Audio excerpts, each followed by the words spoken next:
Support for this podcast comes from the patrons at patreon.com/FMLFPL.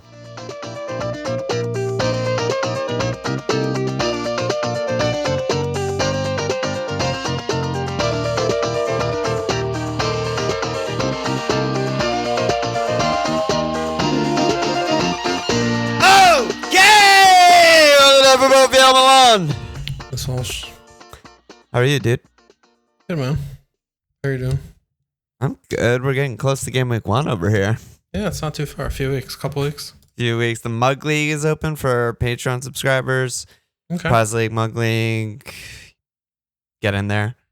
Yeah, that's exciting. That marks a close passage of time to the game starting. And it's something to dream on. You know, you can be 3 millionth and still win a mug 1 month. Have one good stretch and win a mug. So That's true. it's good.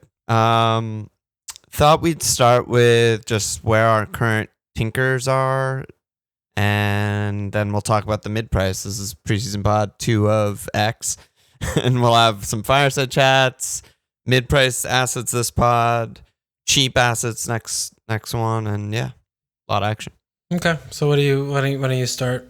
What are you looking at with your tinker? Since we have one, we have tinkers now that we didn't have last pod. Yeah. So I've been on Sancho's Foster. I was Bachman Foster for a while. I just crawled back to Sanchez. I don't know. Yeah, I'm Team Bachman over here. Yeah. I like it. There's a lot of it's so early still tinker wise that a lot of it's like, oh, I'll switch back. Like none of these are that set in stone, I don't think. Yeah. But a 4-5 keeper. Yeah, 4-5 I've been pretty comfy with. Okay. I've been in a 4-4-2 for a while. Okay. My back 5 right now is Trent, Cresswell, Target, and then 2-4-5s are Lowton and Ayling. Okay. My Burnley really bad fixtures. Yeah, that is the one rotational spot. I don't think I'll bench Trent, Cresswell, or Target in any. Okay. Ayling has United in 1 and Liverpool in 4.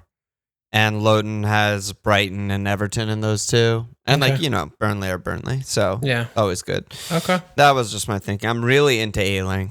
Yeah, he's a good guy, it seems. I think he's for sure in my team. Yeah. My 4 mids have been Mo, Bruno / Kev. I'm also really into Kev. I want to do it so badly. It's just one of those things. But he just might not be ready. He might not be ready, so I'll probably be Bruno. Rafinha, who's been also pretty nailed in all my tinkers. And then I've been fucking with Sancho / Kai for the 4th spot. I had Son in for a bit, and I went down a little bit. Okay. So a little flare on that 4th spot. Yeah, a little flare there. Right. Everything else feels relatively safe to me. And a lot of template-y picks. And then my forwards, I've had Ollie in for this whole time, even before I knew he was a popular pick. And then I've been flirting with Jim or Tony, depending on how I want to sort my bench money and depending on if it's Sancho or Kai, how much money I have there. Jim, Tony, Iheanacho, someone like that. I'm very undecided on the secondary guy, but Ollie feels really good though. Okay, well, it sounds like we'll get to that in the forward section in this pod because we're both very in and around this price bracket for forwards. Yeah. What about Cresswell and Dean? Are you pretty in on Cresswell there? Well, so Dean, I feel like I don't have a grasp on if he's fit or not, and he's been playing. He played preseason. And I don't like their fixtures. At least the first 2 are Southampton and Leeds, and it's a new team, new manager. Okay. I just am a little more hesitant. Whereas Cresswell, Europa won't have started yet. I think their fixtures are really good. On all the set pieces, the team is really set. I just feel I feel a bit safer with that. I flirted with the Shaw too, and it's sort of the same. It's long Euros run, not really sure if he's gonna come out the gate starting every game, like that. I'm just Cresswell feels pretty good to me. Okay. Yeah. Target. Other things I've been thinking about are just Target. I like Konsa. Villa's D, and he's really good on Bones, and their fixtures are really good, and I've been thinking about Am I supposed to be avoiding players who went deep into the tournaments, like the aforementioned Shaw? I've been thinking I think that that's going to be clear to you when the deadline's more approaching closer. I hope we have so. more information. I hope so. But managers hide more and more every season, so I also don't know. No, we don't know. Preseason and shit should tell us. I think those kind of things are, you can hedge on the side of safety or caution, and there's not like these 5-5 options like Shaw is like so much better than Cresswell or something. That's basically how I feel. Yeah. Another thing I've been thinking about is just like wisdom of the crowd in general. I haven't really like read about wisdom of the crowd. I don't know that much about the theory behind it, but what are you even talking about? Wisdom of the crowd is, I think it's like a financial term for basically like using the masses' opinion on something to eliminate bias. I think that's basically the like foundation of it. And so the FPL terms would be like, Bruno, no brainer, don't overthink it. Everyone's on him for a reason kind of thing. You know what I mean? And there's a lot of really, really popular picks in the game as of right now. Yeah, a lot of like 30% owned type players. 25 more, plus, 40.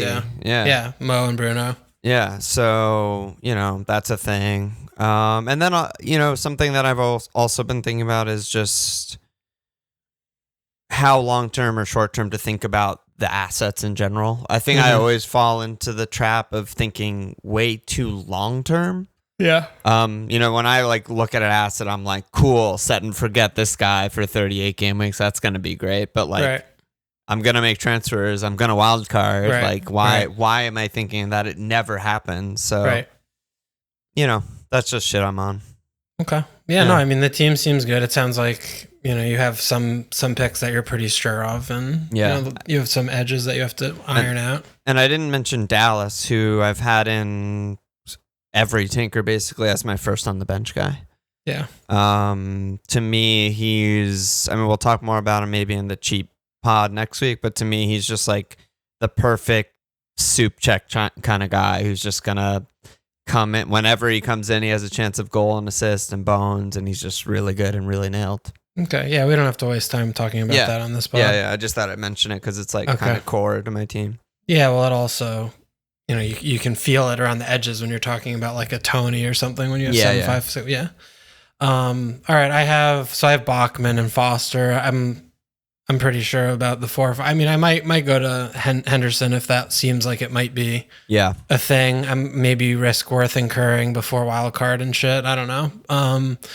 And then I have Trent and then 4 5s. Right now, I haven't really touched it, but I have Ayling, Fofana, White, and Webster. And, White's move, I don't know when that's happening. I thought it was going to happen like 2 weeks ago. It seems like it's been stalled for a while. Yeah, everyone's tweeting like done, like all the in the know guys, but it's not announced. I don't know. So I don't know if he's going to get there too late or training camp or if he'll be ready. So, and then, Brighton's defense also, like Dunk is suddenly like kind of iffy from recurring from foot. He had foot surgery. I don't know. Yeah. Apparently he's still recovering. Like Webster also is like hasn't played a friendly yet. Lamptey's out. So I don't know if I'm going to go with Webster. And Fofana also. I mean, if he's going to be tinkering around with 3 or 2 at the back, I mean, he could be out in the cold if he's third choice behind Soy, and he could be a trap. So I have to figure those. I think outside of Ayling, the other 3 I'm not sure of, but I do like the structure, and I do think that I'm going to start off with that in defense. And then, I mean, similar to you, I have Mo, Bruno, Raf in midfield, and then I have Wilf as my 4th. Okay. I've been in 3-4-3 consistently. Okay. He's the most nailed on player in my whole team, probably. Wilf? Next to Mo. Wow, I didn't expect that. I can't wait to hear about it. Yeah. I mean, I talked about it last pod. I mean, obviously it's part Homer. Like every single season at the beginning of the year, I look at him and he's always, 7 million every year. He's 7 million every year. And I never have him. And last year I was like so close to having him. And then the United fixture early put me off and he scored and I was just so upset that I didn't have him. And I love him. He's like my favorite player. I love watching him now that Ozil's out of the league. And so I'm going to do that. So the midfield feels like really settled for me. And then a 4-5. And then my front line, which we talked about at the end of last pod, which we'll talk about later, is Bamford, Ings, and Jim. Right. Ings is the one that I'm a little bit worried about because I'm sort of getting like last year I started with Jota, which was a big problem since he didn't play the first game and got transferred like 2 days later, and I was fucked. Right. So Ings is giving me a little bit of those vibes. I'll have to see, as the deadline gets closer, to game week 1 if I'm gonna go with him or not. But otherwise, I think my team was pretty good. Just the edges, I think, just need to be kind of touched on. So, love it. That's where I'm at right now. Nice. That's where I've been at, honestly, since I made my first tanker. The only names I've really been playing with too much are the defense, defenders and goalkeeper. Right. So, yeah. Love it. Yeah, okay. We're feeling good. I like your team. You like mine. Okay. It's good. Yeah.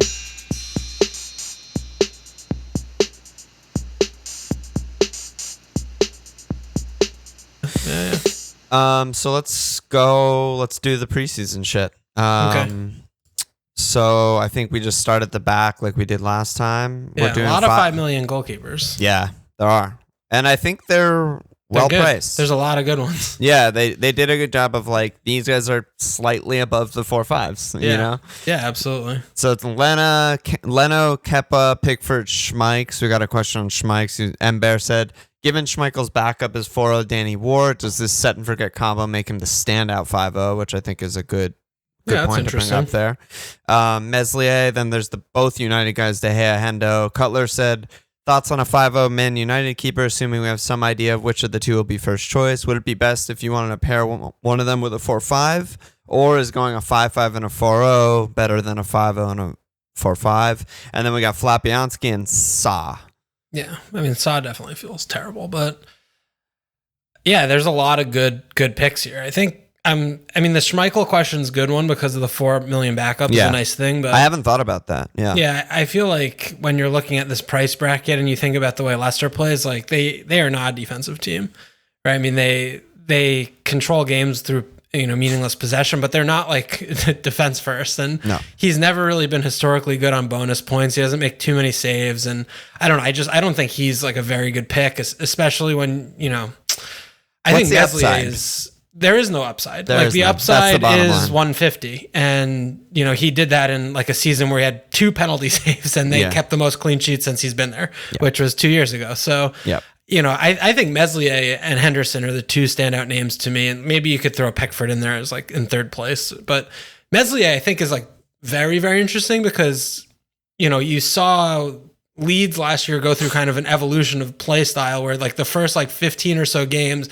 they were just like hell for leather. Yeah. And then he sort of realized, we could be a little more cautionary, and, they started keeping some more clean sheets towards the second half of the season. But, Meslier's made so many saves because they are open and spread out, and they do let up a lot of shots, and he's a really good shot stopper.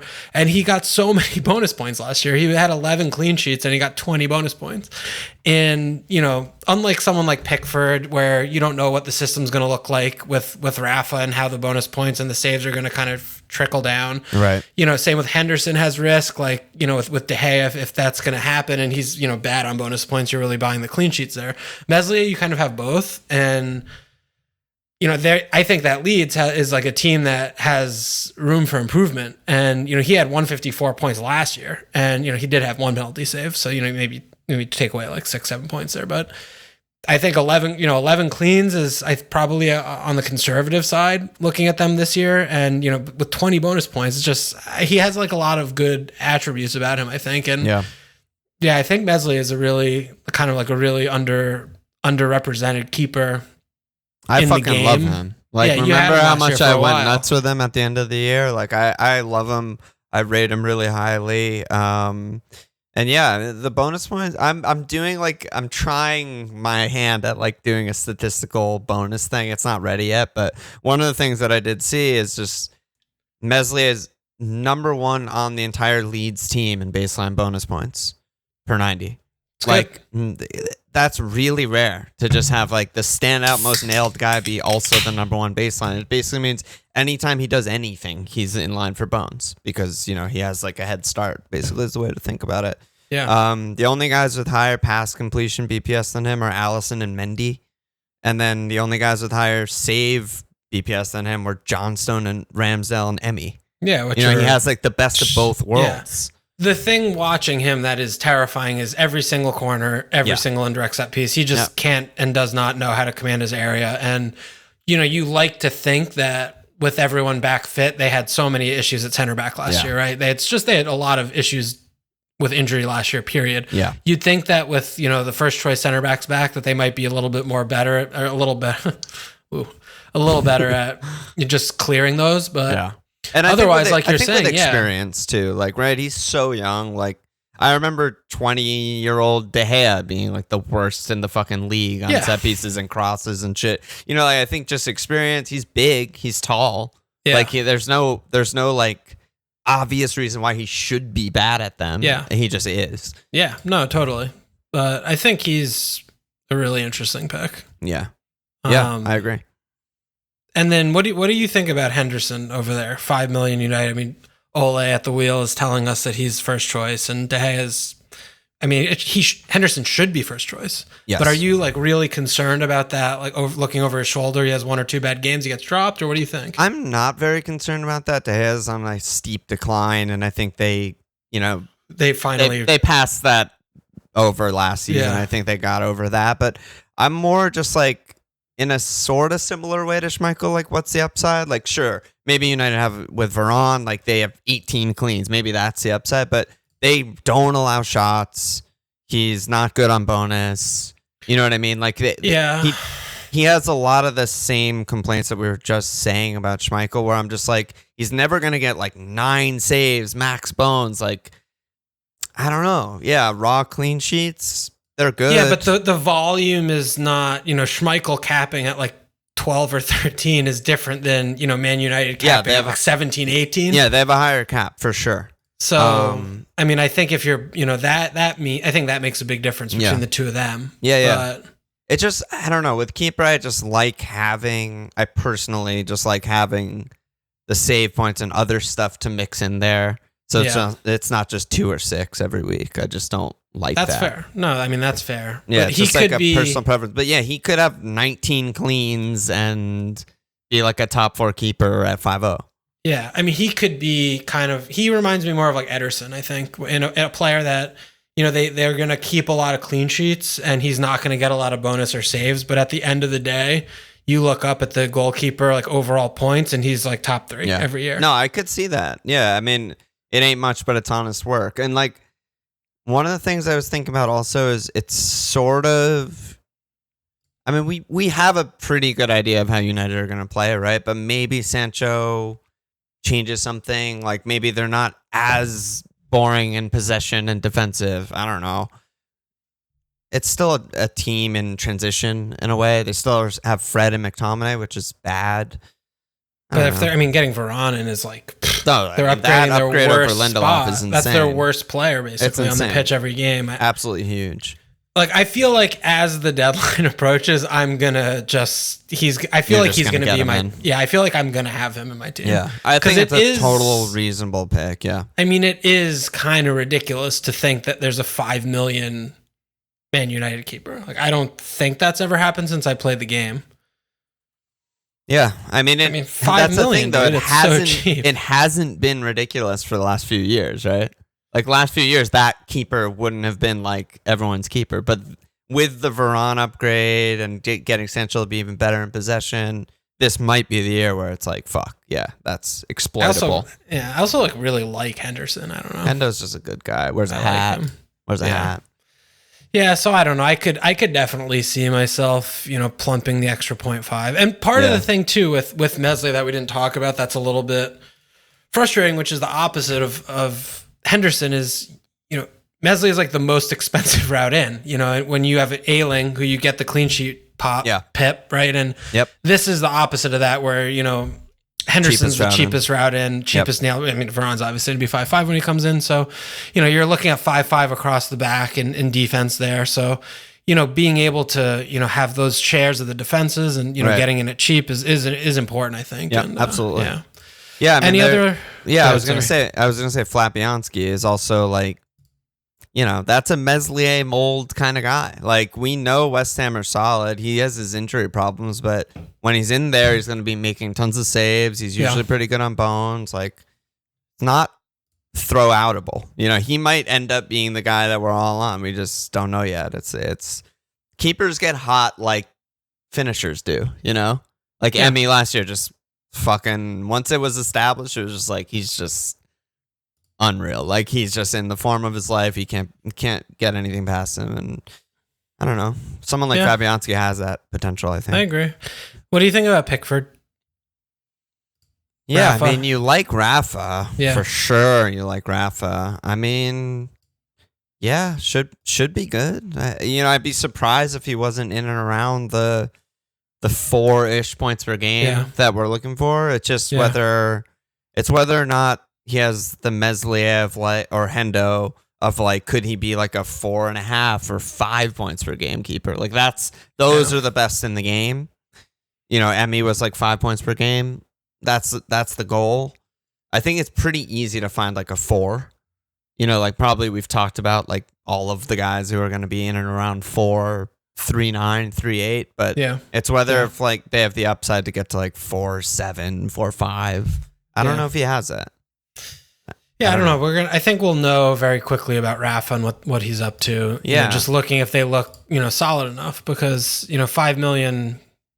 There are other 5 million routes in. The center backs are all 5, and they have to buy. I don't know what they're doing. That's the thing. Really it's like so we need more information. They're going in with the same team basically as last season, plus Townsend, minus Siggy. Like Alon's old. Like wait, what happened to Siggy? What didn't he get? Didn't he get too soon in the soon zone? Seamus is fucking old. Like, I don't know. We'll see what they're up to. I wouldn't start the season with them. There's a lot of unknowns, I think. Yeah. Okay. All right. I think keeper's good. Dude, there's a lot of keeper options here. Yeah, there's a ton. Ooh, almost like there are 20. So many defenders. in the 5 million, there's just so many. So this is just going to take a while. There are a lot. Buckle in. This is not a short pod. This is a long fucking pod. Yeah. Don't fool yourself that this is going to be a short pod. We just have to go team by team, I think, basically, because there's too many. So Arsenal's 5s are Bellerin, Tierney, Gabriel. The rest of the team, the rest of the defense is 4-5. Yeah. So Bellerin might not even be there, but Tierney. It's really Tierney versus the rest, and I don't think that he's worth 0.5 over. Assuming this White thing happens, but I don't know. I just, with his injury record, I mean, obviously he's got a bit of attacking threat about him. He gets like reasonable attacking returns compared to like minutes played, but he's just like he's touch and go every weekend, and that's not necessarily like what you're looking for. Sneaks up on you with he's out for 3 weeks in training. Yeah. Don't want that, really. Don't want to pay extra for that. So I don't think that there's really an option here, right? Yeah, I don't know. Because there's 4. I mean, even like Chambers is 4. I mean, we don't know how they're. This is a tough one with Arsenal. So we don't know what they're going to look like. When the game week 1 starts. Who they Arsenal, as has been for like 2 straight seasons, it's like I don't really know anything about what they're up to or if they're good or bad. What formation are they playing? Who's no there? Idea. No, yeah. Shaka playing left back. Is he still there? I don't know. Yeah, fucking. Is it Shaka? Is it Saka? Is it Maitland-Niles? Is it Cedric? Is it Chambo? Is Tavares one fullback? I don't know. All I know is, if and when this White transfer goes through, having a nailed 4 or 5 center back into the defense with, we do know that Arteta, keeps a decent number of clean sheets for them. I feel like that's still going to be a really good pick. Yep. And we didn't mention Leno. Solid. I mean, it's really bad compared to the other ones, though, I think. But it's nice because we don't have to think about them until game week 4. They start away Brentford, Brentham, and then they have Chelsea and Man City. And then we're just like, okay, the team's established. Like, maybe we get a defender or something, Yeah, that's fair. All right. Villa's entire backline's 5. Plus Ashley Young. Welcome back. Bird shit eater. 5. I don't know. He's ready. They're all the cheapest round in because Emmy's 5.5. Yeah. So they got that going for him. I feel like Konsa is my favorite kind of. Yeah, why?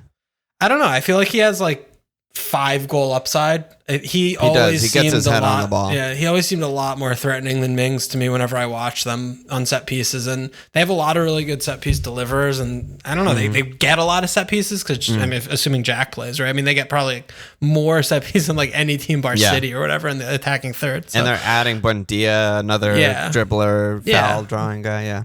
I don't know. So I like Konsa for those reasons. And, you know, Target, I feel like he's pretty limited. And I don't know what Young's like presence is going to mean or do, but you know, I don't know how much really, I feel like last year was Target's absolute ceiling, like a Forest this year.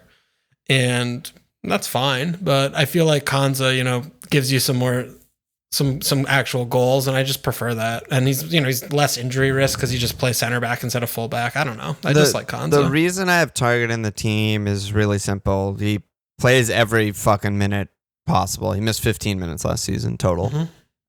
He's incredible on bones. He's of the nailed on starters, he's third best on the team baseline bones. Yeah, but he only got 9 all year last year. Right, but that's why I look at baseline, because it's like, and then here, let me finish. The third thing is that he was under on his XA by 1.1, which is like complete random luck. Like you being plus or minus on your XA to assists is just like, what the fuck, you know? Yeah, and I guess. What that does for me is like a couple more cleans, a couple more assists. That's a ton of bones. He's right there on the baseline. Hold on there though. You think they're gonna get more than 16 cleans? Like I feel like that's the absolute limit, you know. So maybe not clean, so assists, or you know, and even the loss of clean isn't necessarily that bad for his bonus because he's so good on the baseline. So yeah, that's what I like about him. Is just he has upside of like say 4 assists, and that's 6 more bonus or whatever, and it's just nice. Maybe, he had 4. Maybe he gets like 6 or something. I don't know. Yeah, I guess I just watch him too, and I'm just like, ugh, like this is fucking Joel Ward in disguise on the left. Like, what is it? What am I watching here? I don't really like it. I don't think he's that good. I felt that way for most of the season, and then I feel like he got better and had some good, impressive performances. But yeah, I don't know. Konsa though feels like a fucking donger to me. So I like Konsa. Yeah, if I were going there, I would go there. But I like both. Still, I think. You know, still priced to buy. You know, I mean, $5 million. It's not cheap, but it's not expensive. And Villa should be, you know, more of the same. I would guess. So. One big concern that I didn't even think about this at all until Brian brought it up to me is that there's some players are at the Olympics. Didn't even know anything about that, but one of them is Douglas Luiz. And depending how far they go, they just won't have him for, I don't know, a month, potentially, if they go far. So that's really bad. You know, Nakamba's fine, but... Yeah, Manchester City's Douglas Luiz. Yeah, that's valid. You know, I think that's worth just considering, I suppose. Yeah. But the other side of that coin is you look at their first few fixtures, Watford, Newcastle, Brenham. Pretty good. Really good. So... does get a little hairy after that. How do they play all 3 promoted sides? 1, 2, 3. Well, Newcastle's not promoted, but funny. No, that totally fucked that up. I looked at it and I was like, yeah, promoted side. Cool. Too soon. So Brighton have just Dunk and his toe surgery, and everyone else is 4-5, including Sanchez. Yeah. I mean, they had to price the Dwonker at 5. They had to, because 4 or 5 he'd be in literally every team. But I don't want him. I don't think it's worth it. Yeah. And then I think, you know, it's really challenging when you see players that are 5 on bad teams who the rest of the defense is 4 or 5. Like they have to be so many miles and miles better attack wise to justify the 0.5, I think, than to go there. And, you know, it kind of transitions well into Burnley with Tarko and me. Like having either of them over Loughton or Chaz is insane. Actually, just fucking patently insane. Yep. I think Dunk is more justifiable just because he's so consistently like dongs a few and he's like very nailed and plays every minute and shit. But yeah, it's just not a good job, I think, right? Yeah. And he's really good on bones too, Dunk. So it's it's more, and with like, I don't know, Potter's madness, it's a lot more defensible. But for Burnley, you could start Dunk every week. Like you could just start him against other teams. you could. have to if you're 5. Yeah, like if you're paying for him, I think you would. Especially like Brighton are fucking good. We know they're better than like 16th, you know? And he can score a goal against anyone. Yeah. So, you know, Burnley, Watford, Everton, Breton. It's pretty good. It's really good. So, you know. It's really, really good. Leicester, Palace, you know, it's like. Well, Palace is really bad, but Leicester's pretty good, yeah. But yeah, Burnley. So yeah, I mean, I've been on Lowton. I think Taylor's also a good pick. I mean, what's the case for paying for Tarko or me? I don't think there is one. They're just in no man's land because I like Pope at 5.5 more than them too. I like the 4.5s more than them, and I like the 5.5 more than them. Well, you also have like a pretty consistently long track record from both of them. Also, of just not being good on goals. Like me, never scores really. You know, he got 2 last year, but they won. And Tarko, you know, you watch them, and he's just kind of a fucking lost puppy up there. Yeah, I think he had one like offsides or something last year, but yeah, I mean 1 or 2 goals. It's just not nearly enough, and it's actually like kind of offensive that they're $5 million. I don't understand why they would price them at $5 million. I don't know. It's the same logic that like every transfer season, there's rumors of like Leicester paying $55 million for Tarkowski. I mean, that might be it, because I mean, if anything, like looking at this game and like taking a step back, like why do you price them at 5 compared to 4.5 when you have the fullbacks for it? It's like all it does is funnel everyone more towards the fullbacks. Like it just means that they're going to be owned like doubly or that much more. So that from like a game variety standpoint doesn't make any sense. Yeah, I agree. But like you're saying, I mean, if all of a sudden Tarko goes to fucking, you know, Leicester or something, whatever, then that's whatever. It doesn't matter. But they're fucking terrible picks. So let's go to I guess Everton next. Well, Chelsea just have Christensen, but that's a complete stay away. We don't know anything. Yeah. So, but I mean, he would need injuries to be an option. Yeah, or a string of starts. Like, you know, we don't know shit. Yeah, which feels unlikely. Everton have Coleman, Keane, Mina, Godfrey. So a lot of options there. They also have Holgate, who's 4.5. Yeah. So I mean, we don't know what Rafa's doing or who he's going to choose, and I've been very outspoken of how much I think Holgate is a piece of shit and not good enough. But do you see anything here for the $5 million Everton defenders? Eventually, maybe, because your boy Mina. Yeah, I mean, I love Mina. I rate Rafa really highly. You know, I think once he gets the team settled, they'll be tough. You know, they'll be a tough out for sure, and they'll get some cleans. But I just don't personally feel like we know what that is yet. You know, they played mostly back 3.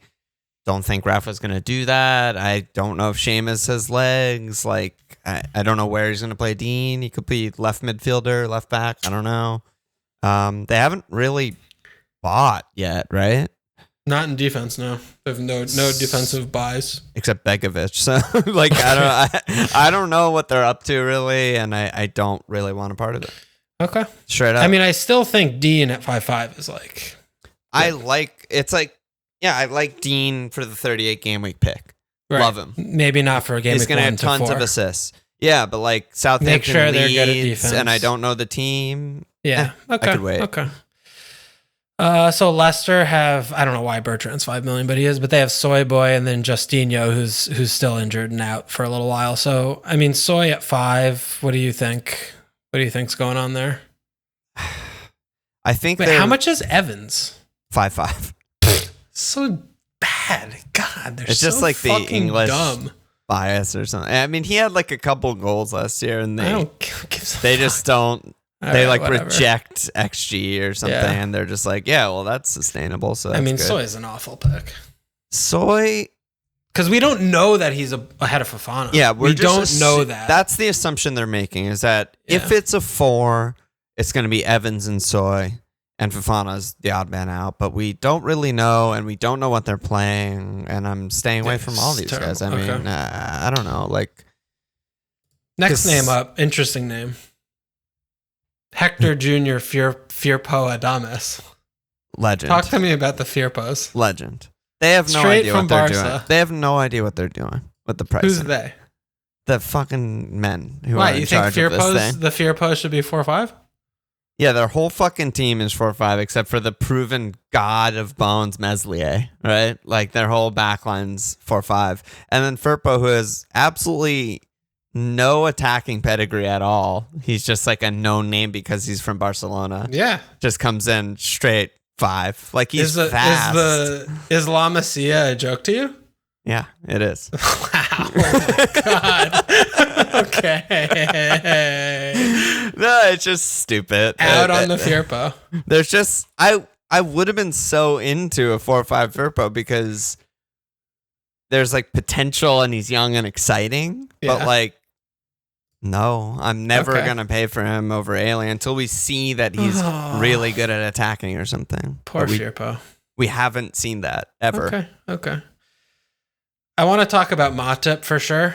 Yeah, so I mean, VVD 5, yeah. VVD, they're talking about he might play. I think you guys are friendly tomorrow or something, but he was going to play maybe in the friendly tomorrow. But yeah, I mean, you're looking at, whether he plays VVD, in a friendly here or there, he's going to be eased in. And, it looks like Matip and Konate are going to be the first choice pairing for game week 1. And, they're going to obviously get VVD, make game time and minutes when he can, but we don't know that Konate's like ahead of Matip. Like maybe it's going to be VVD and Matip in the league. I mean, Konate is still really young. He just got there. Yep. Matip at 5, I think, is like very, very interesting pick.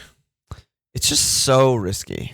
It's very risky. I mean, you have to go into it knowing that you feel comfortable pulling the trigger on a wild card. You cannot go into it with a 4 million defender on your team. Like you have to have 4 or 5 backups. That's why I don't like it. It's just so fucking risky because he could just play 1 game. He could also play 0 games. Like he could play all the games. He could play 38 games. He could play 0 games. Well, he's not going to play 38 games. Yeah, well, that's not possible in his DNA. But yeah, I like it in theory. It's the kind of thing that I would be like, ooh, yeah, like under the radar could be good 5-0. And when he plays, he's really, really fucking good. And he's really good on bones. And like, he's just a really good player. He's a donger. Well, he's not historically, but watching him, he's a donger. He is a donger, though. I mean, like for his minutes, played 690 and scored, and 703 and scored. Yeah, I mean, he has 1 goal every single year since he got there. If you play 700 minutes, though, that's like pretty good for a center back. Earlier, but no, I mean, but watching them play even last year and the year before in his limited minutes, he definitely is a menace in the box. Yeah, and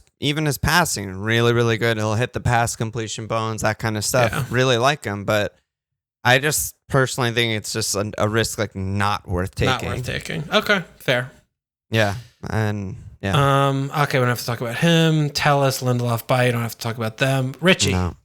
Actually interested in Richie again. Sleeper, kind of really good pick. Kind of going 2 years back when we were all about the Richie. Kind of a really good pick. Yeah, I mean that year he was 5'5", but now he's 5. Jamal Lewis was horrendous last year. Very, very bad performances every single time I ever watched him. But, he's still young and he's definitely like the future, in air quotes, future or whatever, of the position left wing back. But, I mean, Richie, when he plays, he just gets returns. Like he gets so many returns when he plays. It's ridiculous. And that's what I wrote down, basically. He starts when he's fit. He's incredibly good on bonus. Set pieces. Like baseline bonus. He's on set pieces. If Callum's not on the pitch, which happens all the time, he's on pens. He's just a lot of involvement. He always gets attacking returns. And like all of those, not just talking about like XGXA, like in the stats where it's like just passes that lead to a shot, creating action, like those kind of numbers, he's like elite still. Yeah. Yeah, he progresses. He's a good outlet. He delivers good balls. It's hard because everyone else is 4-5, including the keepers. But like, this is a 0.5 that I would spend on. Yeah, he seems easily 0.5 better than all the other players when he plays. I'm definitely more than a little concerned about his issue with staying on the pitch, though. Because, I mean, last year, 1,300 minutes. 2 years ago, 1,300 minutes. Yeah. Like, he was close to a 3,000-minute stalwart, those 3 years before from 2015 to 2019. But the last 2 years, playing, under half a season is not good. Right. But he's fit now. Yep. And, I mean, as far as I know. And that's all that really matters. And, home West Ham, at Villa, home Southampton. I mean, he's back classed as a defender, 5 million cheaper than you think he would be. Yeah. I think he's also a name. Where did we start with Mesley? I think Richie, like of all the defenders that we're going to talk about in this pod, I think Richie to me is like the one that's the most interesting. I think he's sleeper. Yeah, just like under the radar, good fucking pick. Yeah, and Newcastle, that's the risk is Newcastle in general, because they're either gonna be like defensive and pretty okay, or they're gonna be a disaster, or they're gonna be attacking, and you just don't know. But I feel like they are pretty consistent with like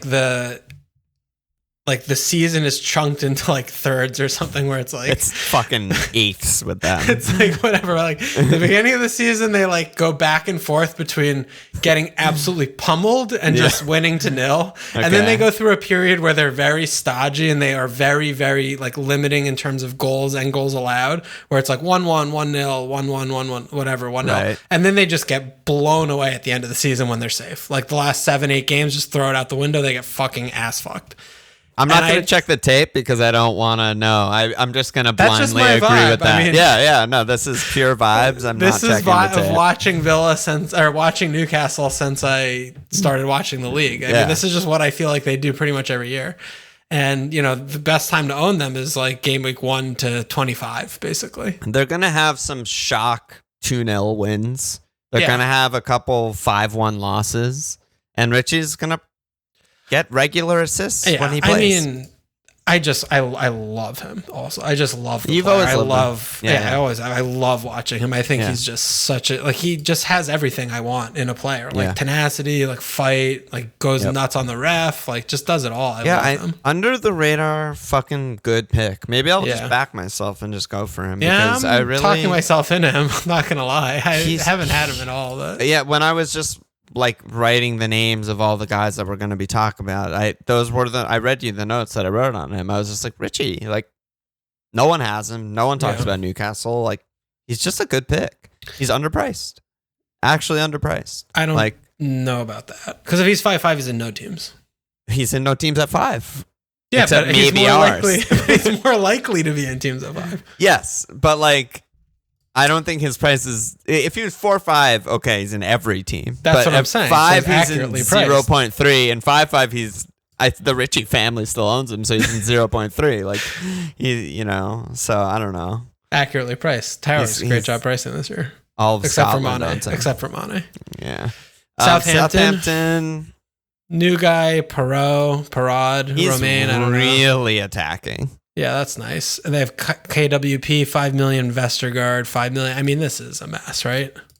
We're not paying 5 million for Southampton defenders. They're a bottom 5 defense, and they keep not getting better and not buying a keeper. Okay, let's move on. Though I wish he was like available, because his attacking numbers are actually absurdly good. Ross Perot, and it's just not an option. Got that one. Yeah. So 5 million. So Toby is gone. He's in Middle East. Did you see that? Yep. So they've got Serge, Doc, Regs, and everyone else is 4-5. Yeah, I mean they're gonna buy a center back, if not 2. It seems like Romero. I think the Atalanta guy or whatever. Yeah. I mean, they're chasing guys. I mean, Doc is interesting if they go back to Nuno Doc stuff, right? That's what I was going to say. Jerry's question was, does Doc being reunited with Nuno equal big points? I mean, the answer is obviously yes, if he's just back to playing the same thing, which we don't know and doesn't look likely. I mean, he's been playing 4 so far. So. Yeah. Probably not. I mean, so far, no good. Yeah. So, I mean, Regs, the only nailed option that's in this price bracket, I think he's a pretty bad player. Wouldn't want him. I mean, we have to see if there's going to be a 4 or 5 option. You obviously want him over any of these guys. And, probably with Nuno, who's playing, where they're playing, probably a wait and see is safer. They also start with City. It's like, there's no rush. They will have a settle time, and they will be tough to break down. And Nuno, at least at Wolves, didn't really rotate much until the team got kind of fucked by injuries. So, it might be like a Rodon season or something, but we don't know yet. So West Ham have Soufal, Agbana, Dawson, and then they also have Diop and Masuaku for 5. Aforementioned Cresswell's 5.5 in my team right now. So a lot of options. Fucking tons of options, but Souf is good. Souf is really good. He's just really good. Yeah, he's a really good pick. And again, I love their opening fixtures, so That's part of it, and it's before Europa starts, so it's really good. Yeah. Dawson's a donger, and Masuaku at 4-5 is probably one to watch for sure. Because if he's just left wing back, I don't know. He just gets hurt every game he plays. Yeah, it's hard. Okay, and then we have some Wolves guys. We don't have to talk about them. I think let's go to midfield. Tio had one question. He said, which 5OD do you think are worth the extra dosh over their 4-5 teammates? I guess we already talked about that as we went through. Yeah, Richie was the only one I think we really talked about that we both were about, right? Dunk was arguably also, Dunk. Yeah. Yeah. Yeah, that's it. Yeah, I think that's basically it. So mid-price mids, yeah. Oh my God. There's, again, so many. Okay. It all starts with Jack. 7 to 8 is what we're doing for mids and forwards. So, yeah, I mean, there's Jack sitting there at 8. What's your tea leaf read on the situation? Does he stay? They were talking about Leon Bailey or Bailey. I don't know how you fucking say his name. To Villa. I mean, are they still spending Jack money and we just don't know it yet? I feel like they're spending Jack money, but I don't really know. That's just what it seems like to me. Because they're just throwing money and rumors and bids around like they have like fucking Man United money, and they do have the new oil money though, right? I don't really know. I think they have new owners. I don't know. You know how I am with like transfer season. I just like. No, I'm saying the owners. Yeah, I don't know. Okay, you still don't know. Fine. If Jack stays at Villa, great. How is he not in your team? I thought that he was going to be in your team. Well, because of all the unknowns of like, I don't know what team he's going to be on and shit. And I don't know if he's even playing and whatnot. But Terp's question was, how does Buendia affect Jack and Watkins' potential? Thinking about chance creation as well as El Ghazi. Dude, look at the Terp no longer taking pens if he's benched. Yeah, Terp's trying to infiltrate a player in a price bracket that we're not talking about today. Yeah, but trying to make this all about it's Terp. Relevant to Jack, though. Okay. I think it just makes everyone better. Yeah, I mean, if Jack is still there, great player, great pick. Great player, great pick. And if Buendia is, he's there with Buendia, that's just like taking minutes off of Barkley and El Ghazi. It's just better for everyone. It's a better finisher, it's a better passer, it's a better outlet, it's better progression. It's just like, I don't think it negatively affects Jack or Ollie. I think it positively affects both. I agree. And I mean, we also are very far away from Game Week 1 in terms of this news because, he's also on vacation. So, moves like that when the players are away don't necessarily happen. So, he's in like a lot of teams, but we need to wait a little bit more. Maybe Liverpool pick. Surprise bet or something. My goodness. Okay. Chelsea have Pooley at 8. Nailed. 8 million Pooley. Okay. Nailed. And Ziyech 7.5 and Mount 7.5. Yeah. Mount. I've also the England has a lot of tinkers, and I haven't tinkered with Mount really at all. Yeah, well, Mount's just so not fun. He's just like a meat and potato player, but he's also got the English thing where same with like Fodinho on vacation and shit. Yeah, it's tough. They're going to come back late. They're only going to get 10 days before, 11 days before. Game Week 1 starts. It's just going to matter more about the individual player's fitness on what they were doing in their time off rather than, playing the preseason games. Like, are they ready? How much do they rely on? That whole thing. So, I bet but Pulisic's always going to be an interesting name, I think, to me in this price range because, when he does play consistently, he definitely shows that his like underlying numbers and all the things are pretty good. He's definitely had a down year last year. No mistake about it. But for sure. There's a player in there that in his best season is going to do something like, exactly 18 goals, 10 assists. Like he has that kind of a ceiling. So is it going to be this year? Probably not. They just have so many names. I don't know, unless if he just becomes like a favored one back under Tuchel. But I think he's an interesting name. It's what we talked about with Kai, I think, and I've had Kai in a lot of tinkers. I'm not trying to downplay that, but what we said last pod about Kai, I think holds true with these guys too. It's just like last year he came in, there was a fixture every 3 days, and he just did whatever was working at the time. And there was a lot of mixing and matching, and there was there's no training, there was a lot of band-aiding when he had to, etc. We just don't know shit about what this team's going to look like final form. Like we've never seen it. So, I don't know. Full avoid, I guess. Yeah, I think probably that's kind of how I feel. even though you can't take your eyes off of Kai. I've had Kai in a lot of tinkers. Ziyech needs a move. They need to take 50 cents on the dollar. Or he'll just play a lot and be awesome. Like, that wouldn't surprise me at all. I don't see how he fits in this system. Like, there's no position for him, I don't think, is my problem with him. If it's even 5 at the back, which is like Tuchel's never played 5 at the back except for 10 games with Chelsea. You know what I mean? Like, that's what I'm saying. True. He could revolutionize it. We'll see. Okay. Yeah, so wait and see. So here's one that you're excited to talk about, right? The Pew Pew Man, the Frog Man, Pepe. Pepega. Pepega. So recency. You're obsessed with him. It's fucking a nightmare. I hate it's obviously so recency bias because he ended the season so strongly, right? Like it's stupid because if he started the season on fire and then for the last 30 game weeks was horrible. Are you talking about Willian or Pepe? I'm talking about Nicolas Pepe. Okay. Yeah, reverse basically. Then no one would even be considering him at all. But yeah, I don't know. He just ended the season so strongly, but I'm not getting baited in because Arsenal are just, I don't know, aforementioned. You say that now. I'm not. When you make the Lambs and his in your team, I would be so unsurprised.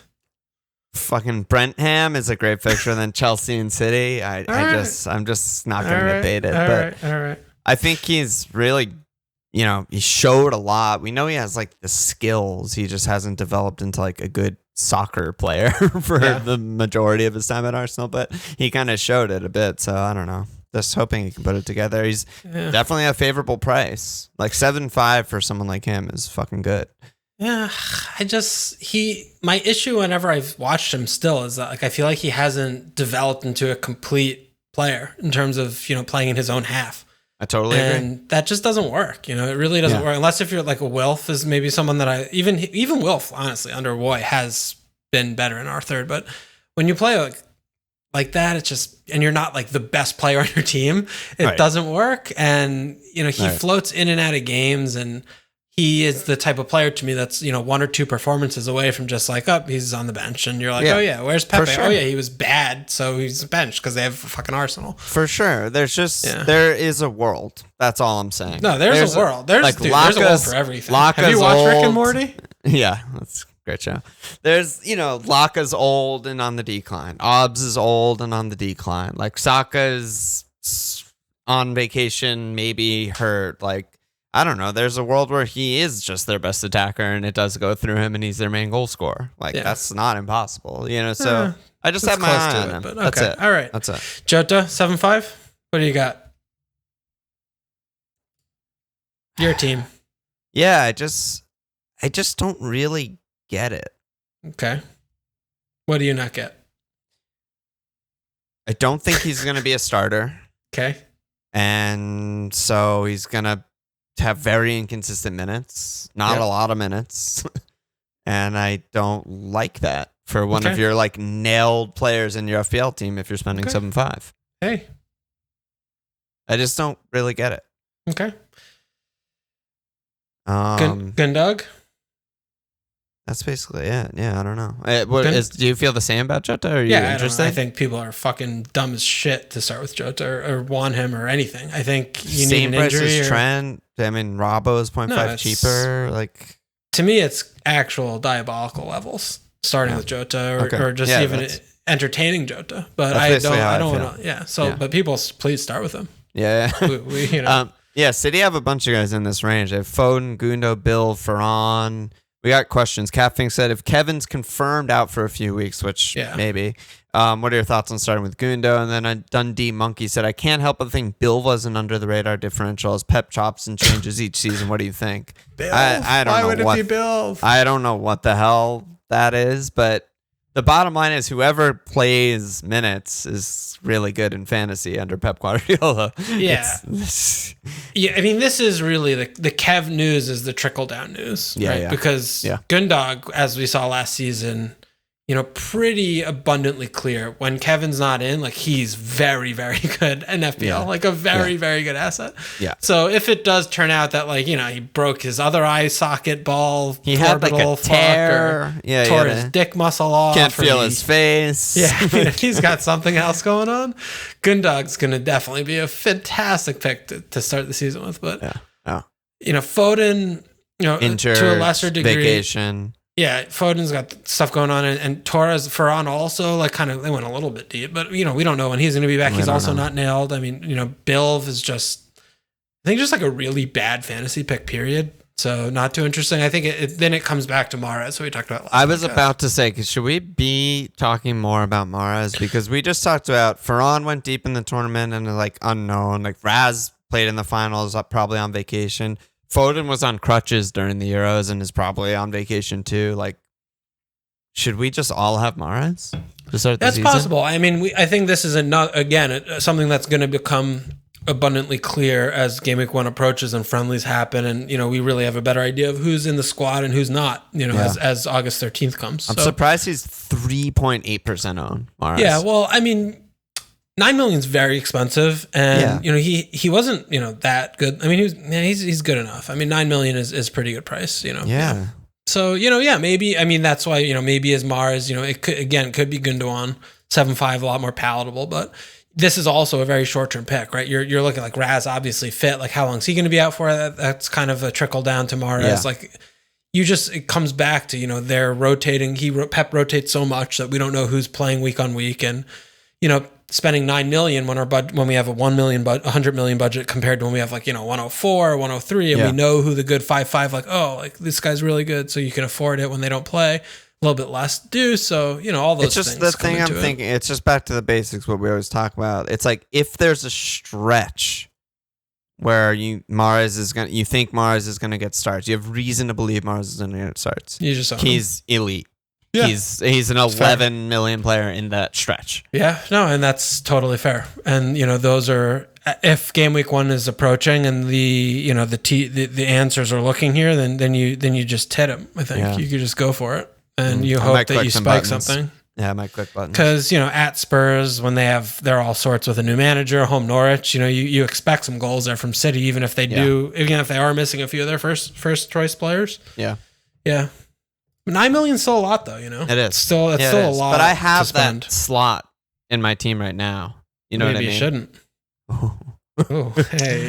Hey. So then there's the Man United guys. So we have Paul, Greenwood, and Lingard, but he's not really. And then they added Lingard actually seems like he's staying. Is he actually? Yeah. I haven't been following the news and shit. It seems like really weird. He's going to be there. Okay. So Lingard, and then they added Sancho since we last spotted 9.5. So we didn't talk about him in the premium pod. Holy shit. That's all I have to talk about. I know. Villa Luke said, is it overthinking going Sancho over Bruno? Does it just make Bruno an even better option? Maybe we would only double up on United and obvious good patches of form and fixtures. What are you thinking about Sancho? He's in my team right now. So obviously you can guess what I think about it. Well, I don't watch, dozens of Dortmund games every year. So I've only seen 5 Dortmund games a year, probably. I've probably only watched maybe 5 or 6 games, full games of him starting in Champions League since in the last couple of years or whatever. So I don't know that much about him. I've watched the derbies with Bayern a couple of times, and I've watched a bunch of their Champions League games. Yeah, that's it basically.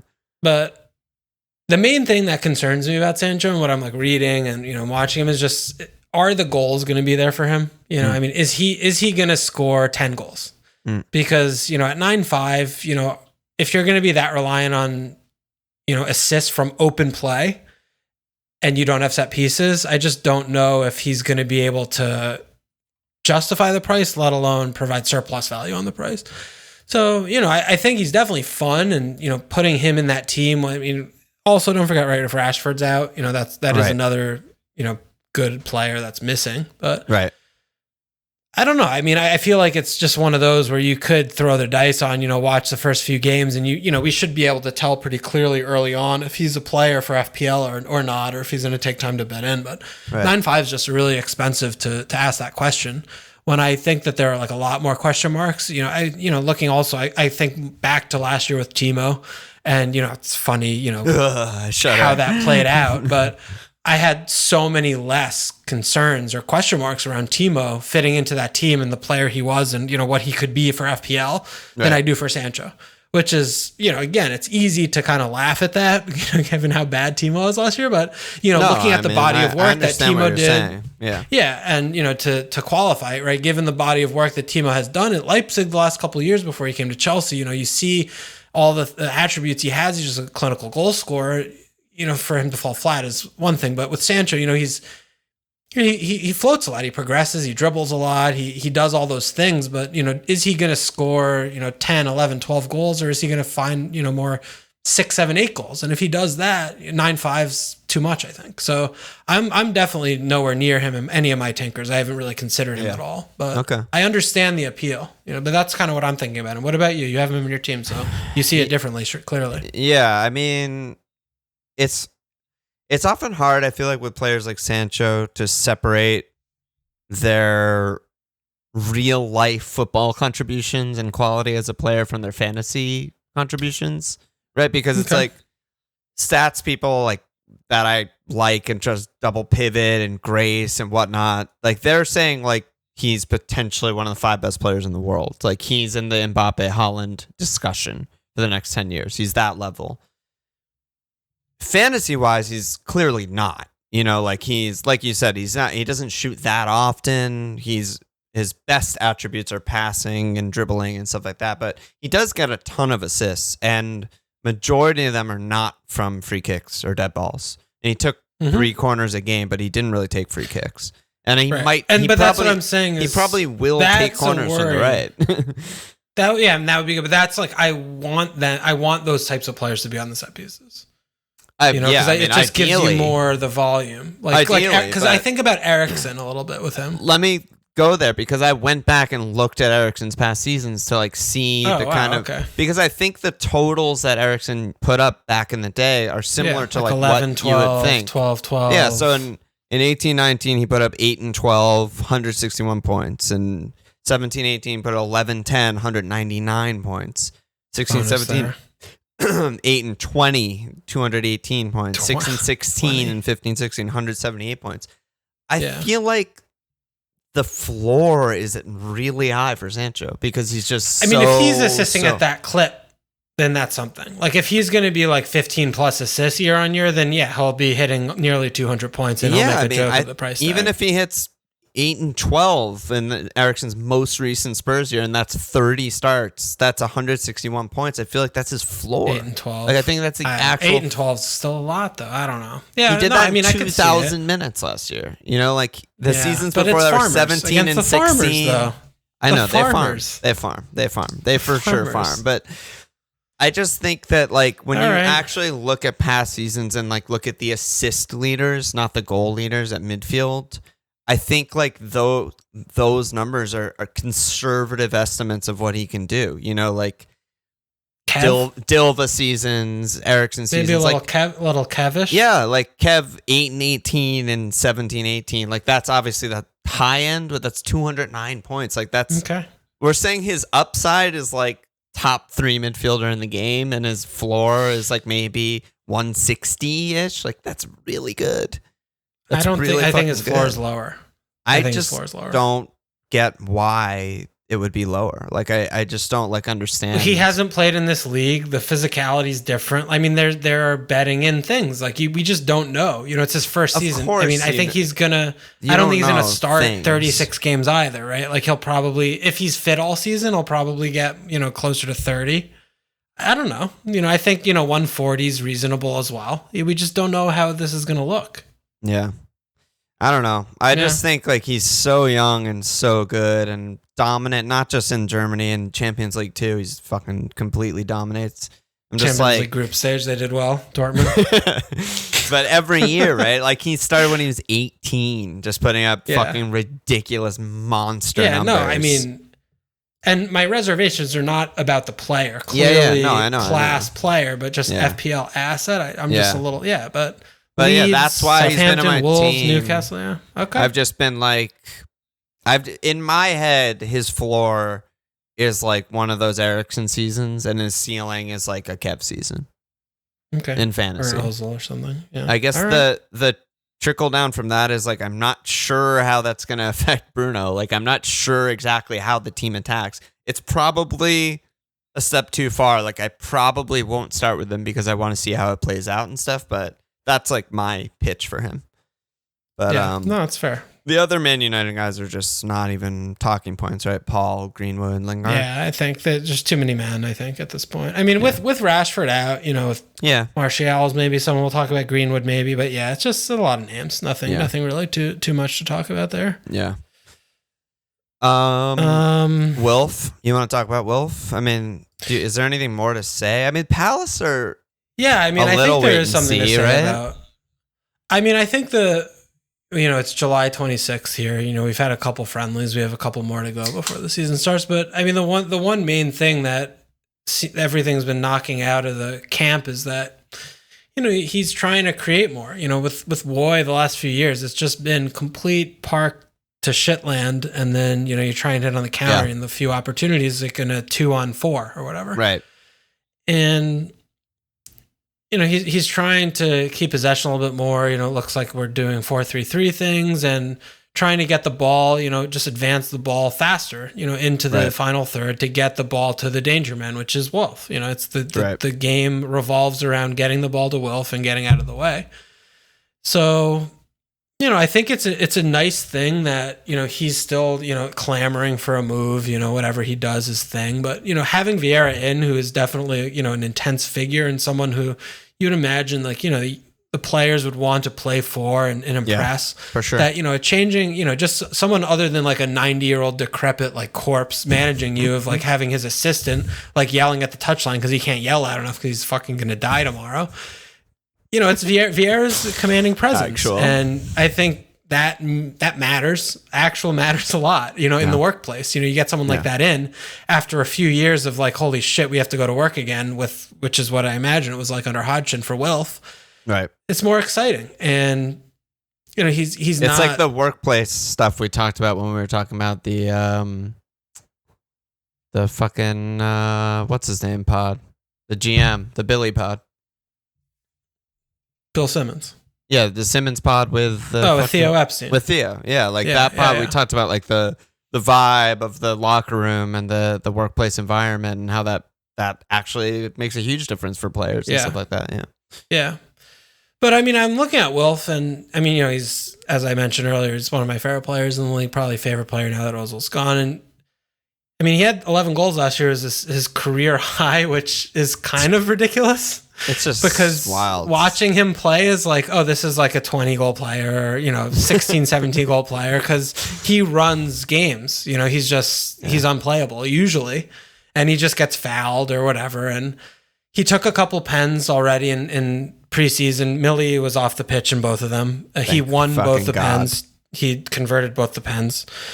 Millie might not play as much. He's looking at trying to be more mobile in the midfield three, which means that he won't play. We don't know that yet, but I could just see 15 goals from Wilf. I mean, I could see like a 15-7 year from him, something like that. And we're attacking more. I mean, if Vieira goes well and, things are moving, that's kind of what I think that he could do if he's happy in his football. Yeah. And, 7 million is again. Townsend is good, but no Eze is bad. Yeah. Yeah. I mean, there's good and bad things around the team, but I think it's more just the system based of like, we're going to try to attack more and we're going to try and get more men into the final third, and that's going to benefit Wilf. And at 7 million, there's not a lot of question marks about, what he's going to get you. Right. And, it's in that, 130 plus range, which isn't, pulling up trees, but at the same time, it could be 160, could be 170. Yeah, he definitely has upside for sure. Yeah, he has that in him if the team's playing that type of way. Yeah, especially if he has pens. I mean, if you add 4 or 5 goals from pens in the season, that immediately is a huge thing. Yeah.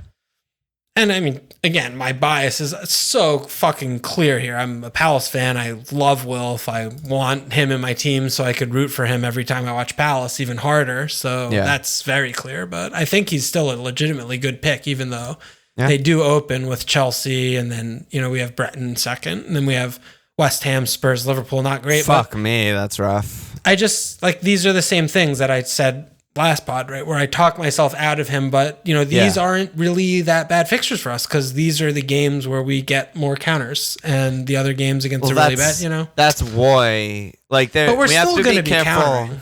I mean, we just have to be a little careful of, like, what we prescribe him that's from the Woy era, and that might be different with the Vieira era. I'm just saying, like, no, I'm not sure that he's fixture proof with Vieira. Maybe they play differently or something. Yeah, but yeah, I'll pay to find out. That's a good fucking. You know, that's all I need to hear. Really, that was a good case for him. I think I love him. Well, that also matters, right? Yeah, it matters. No, it does. It matters a lot. Like, I love watching him, and I want to root for him more. Yeah, and it's not like he doesn't return against the top six. Like, he does it all the time. Yeah. Really bad on bonus. Hate that. Of course. Terrible. All of these kind of players are, though. He has, like, less bonus than actual total returns every year. Yeah. He has more total goals and assists combined than bonus points, raw numbers, every year. He's second to last on Palace, baseline bones per 90. Last is Benteke. It's nuts. At the bottom 5 is Benteke, Wilf, Bats, Ayew, and Mateta. Hey. Let's fucking go, Palace forwards. Oh, baby. That might change also. Yeah, could change. You know, if they do more shit, they might get more bones. Yeah. Then the last 4 guys, there's 2 Everton, there's Siggy, too soon, and James, and there's Leicester of Matto and Barnes. So Everton, there's nothing to say, I guess. Yeah, I don't think so. Matto's obviously the biggest trap of life, but Barnes not fit still, right? I don't think he's fit. Okay, so there's not much to say there. Another Terp question. He said, are Jota, Greenwood, Foden, Varane all traps? I can see them scoring massive points per minute when they play, but do we have any reason to believe they'll get more regular minutes this year than last year? And I think the answer is no. I don't have any reason to believe that. Yeah, I think it's resoundingly no. The main thing is you watch for injuries elsewhere, right? Because those are the kind of players that are underpriced in the game if they're playing regularly. But the only way to ensure that they're playing regularly is if, like, you know, player A, B, and C are all dead. So, you know, if that happens, then yeah, defo. But game week 1 and looking at the landscape right now, no, they all look really bad. Yeah. Yep. Whew. What are we? Hour 15 or some shit? We're okay. We're not doing too bad, but I think I might need a little TO. A little what? Timeout. Yeah, timeout. Yeah. I could pee. All right, I'll be right back. All right, so let's do forward 7 to 8 mil, same price range. We get to cut out Richarlison and Wood, who are also at the Olympics. So probably not going to start the season. So whatever, we don't have to talk about them. So DCL, popular pick. Is he really popular? Yeah, 27.9. I was shocked. Yeah, I think a diabolical pick. Why? Well, you know, Rafa teams historically don't create much, and they haven't added any creativity in the team. So, you know, I think it's still just, you know, last season era questions just transplanted into Rafa's lap. And unless if he shows us that he has solved that Rubik's Cube, then I don't really understand an argument or a reason to start with DCL. You know, fixtures aside, it just doesn't really make much sense to me. So I think he's really bad pick to start the season. Exactly how I feel. Okay. Next, Bamford in your team from the start. Yeah. You make that? You talk to me. You like Bamford more than I do. I fucking love Bamford. Dumb bitch starting with him. I fucking love him. United first. He's just great, and you know, there's always been questions about his finishing. He finished below his XG, which is probably the norm for him, and he was still able to put up the season that he put up. And 28 returns. And that's why getting the chances and having the XG consistently is more important than finishing ability, which is like immeasurable and inconsistent. So, well, it's consistent with him. But it's not even consistent with, like, there was actually a question on the double pivot about like finishing ability. And one of the points that Kaylee was saying is like, yes, it's real. Yes, it provides real value, you know, Son, Kane, whatever. But he was saying even Messi takes multiple seasons to be like, yes, he's a good finisher. Because he has cold seasons too, and he's the best finisher of all time. But anyway, back to Bamford. Yeah, I mean, we know One of the things I've been thinking about with Leeds, and I've had triple Leeds in every single tinker. I don't know about you. Yeah, I have as well. They're still just treated like basically like they're like the 15th team. Well, not 15th, probably like 10th, 11th, 12th. Their attacking is just truly one of the better ones in the league, and we know one of the things that we know about them that you can't say for a lot of teams is just we know exactly how they're going to play, and it's really attacking and creating lots of chances and all that kind of stuff. And like, you know, other than City, Liverpool, Chelsea, and Man United, no one had more XG than they did, and yet they're priced like the 10th place team. They're not. They should be priced like the 5th best attack, but they're priced like the 10th best team. And it's just, I mean, that's why I thought Bamford was going to be. I thought Bamford was going to be 8-5 this year.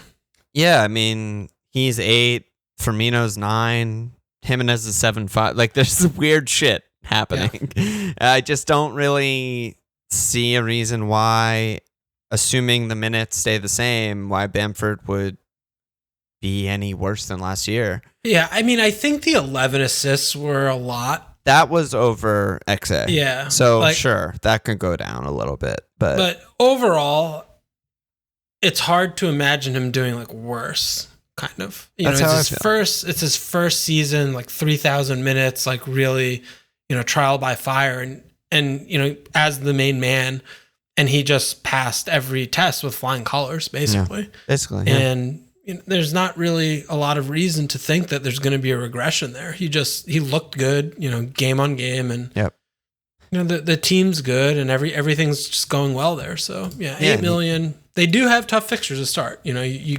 got to give them that, right? Manchester United, Everton, Burnley away, which isn't an easy attacking fixture. Liverpool home. You know, those are 4 fixtures that, like, you know, they could struggle to score in those 4. They might not. You know, they've done well in those games last year. That's what I was going to say. Is like, again, that's like a weird, they're 10th place team type of thing, whereas like they're not going to struggle to score. They never really struggle to score against anyone, you know? Well, like, they could. I mean, anyone could, but like they didn't. And I don't really have reason to believe that like it took 38 games for teams to figure out Leeds. I think they're just really good. I think, you know, the one thing though is, you know, looking at it in the whole season compared to how they played in the second half or the second games against the top 6 when they definitely did not score. You know, if they do, you know, Man United, Liverpool, you know, 2 of the first 4, if they do play that similar way, you know, they probably have like 2 goals cap combo, which is not a lot, you know. I mean, in the second half of the season, they 0-0 Chelsea. They beat City 2-1 in that freak game. Yeah. They drew Liverpool 1-1. They drew United 0-0. So, and then they beat Spurs 3-1. You know, like that's what they're capable of. But another thing I was going to say with Patty also is that like there were games or even small stretches where he did look bad and like he got hooked early and like he needed rest and we got baited into transferring him out. But he never had a long stretch of blanks, ever. No, he had like 3 in a row a couple times, maybe a few times, and then he would just back to normal. Goal, assist, whatever. The other thing, too, is, I mean, he came into the season not taking penals, and he ended the season as their first choice. He left goals on the table to click last year. You know, if he took the click pens, you know, he's eclipsing 20 goals last year. So that's also good for him. And being on pens is always better than not being on pens. Yeah, I might have to get him back in, but we'll see.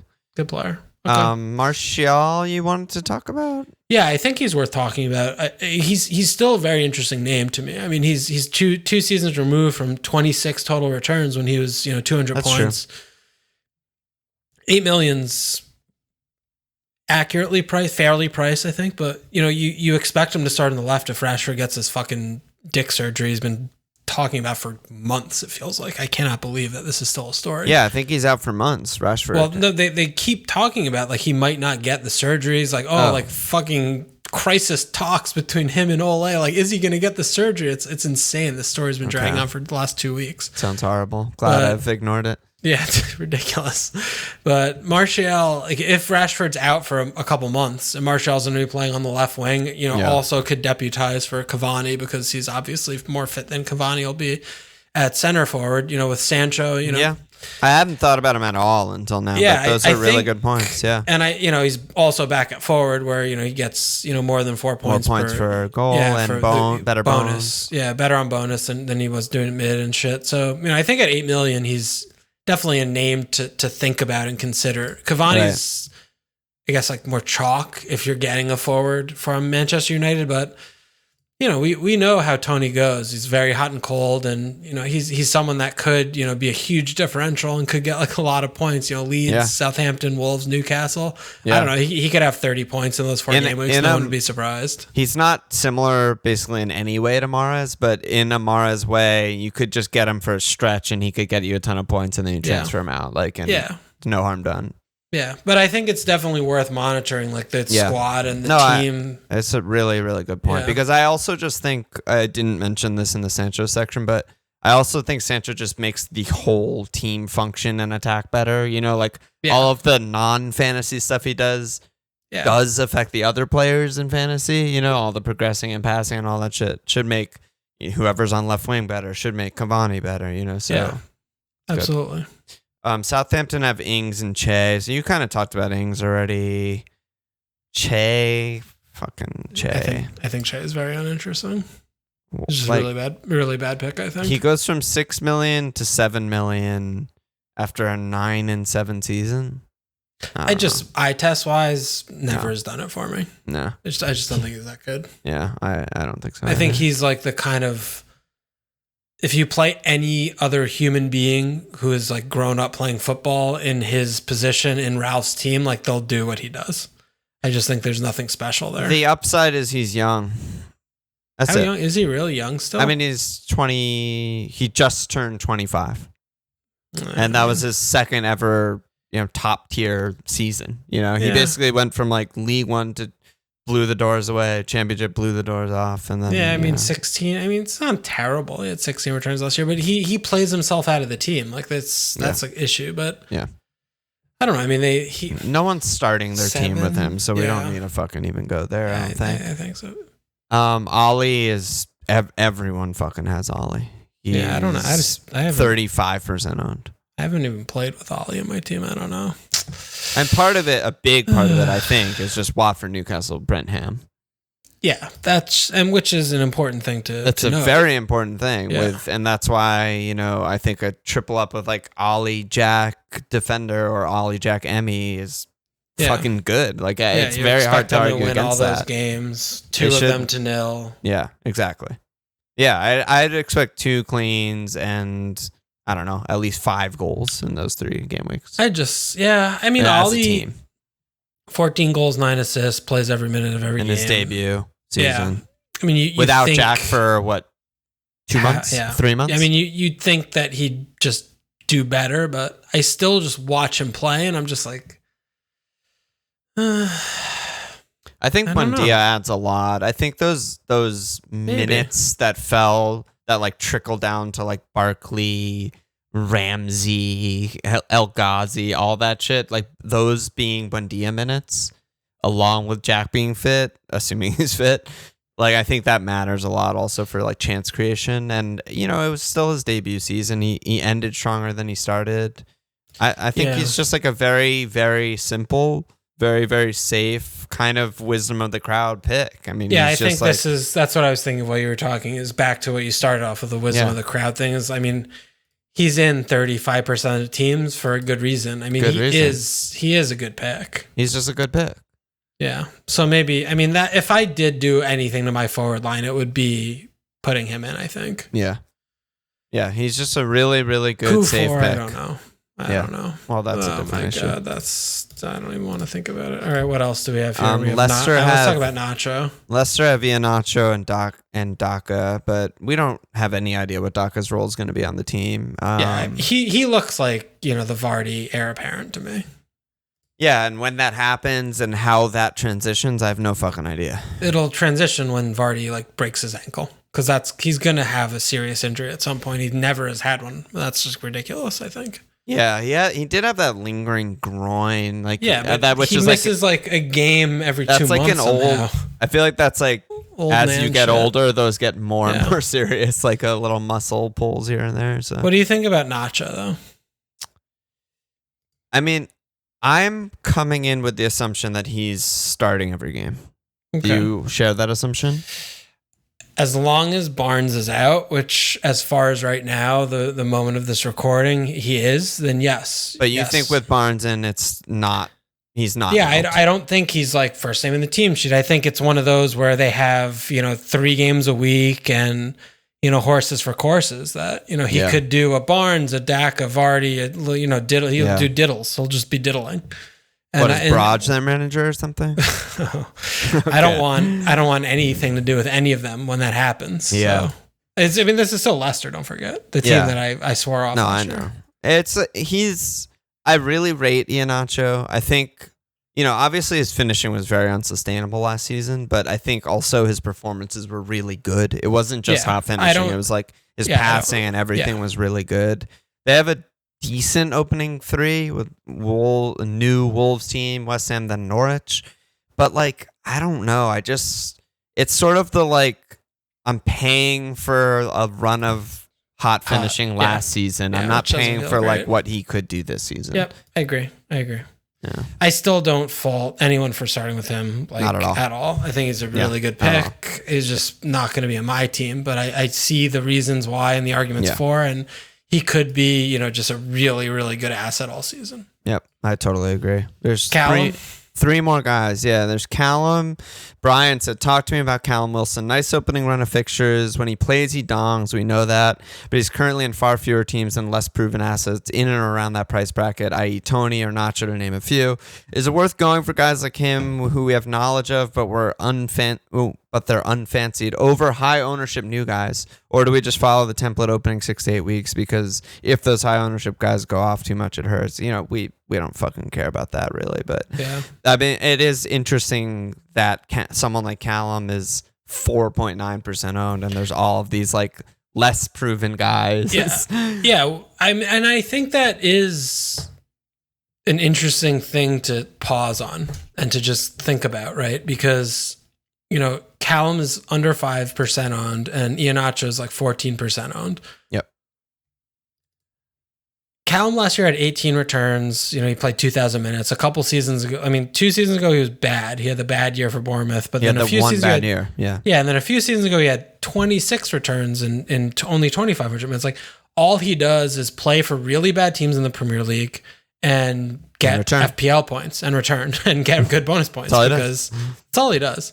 Iheanacho's has the promise of being Callum, but everyone owns him. That's granted. I think he has the promise of being better than Callum. No, okay, I'm being a little bit tongue-in-cheek with that, but I think it's Callum should not be in 4% teams. He should probably be in more 8 or 9% because he's priced as if he had a 6-6 season. He had 18 returns in 2,000 minutes. He had more points per game than Iheanacho. Yeah, and he had 22 bonus points.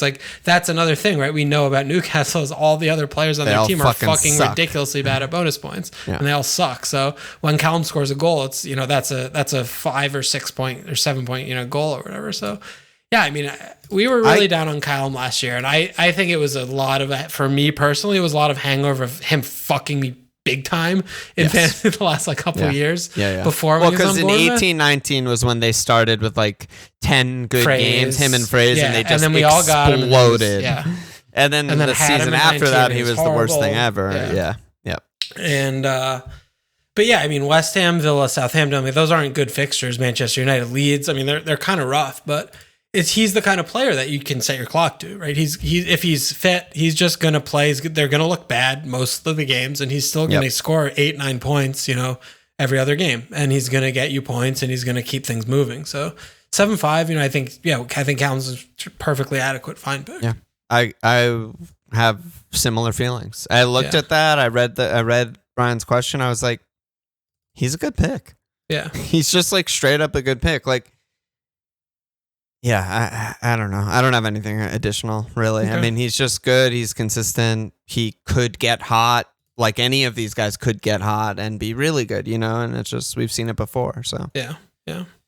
Antonio, never fit, but also whenever he starts, good. Pretty consistent and good. Just... I don't know. He's good, I guess. It's the same thing with him where it's, the injuries are so like mind raping. Yeah. Because he plays. It hurts. Gets subbed at 74. Oh, he's fine. Nothing comes out in the midweek. He just doesn't play the next game. Yeah. And then he misses like a few games and he comes back. It's just, what are you chasing? Right. I mean, his most prolific goal season is 10. Like, he's not someone who's like, oh, like, look at this like 20 goal, like 9 assist season. Like, he could do that. Like, I was going to say, you're chasing the one hat trick when he's fit for that one time. Yeah. But the rest of the time he's not fit and you get no news and it's a nightmare.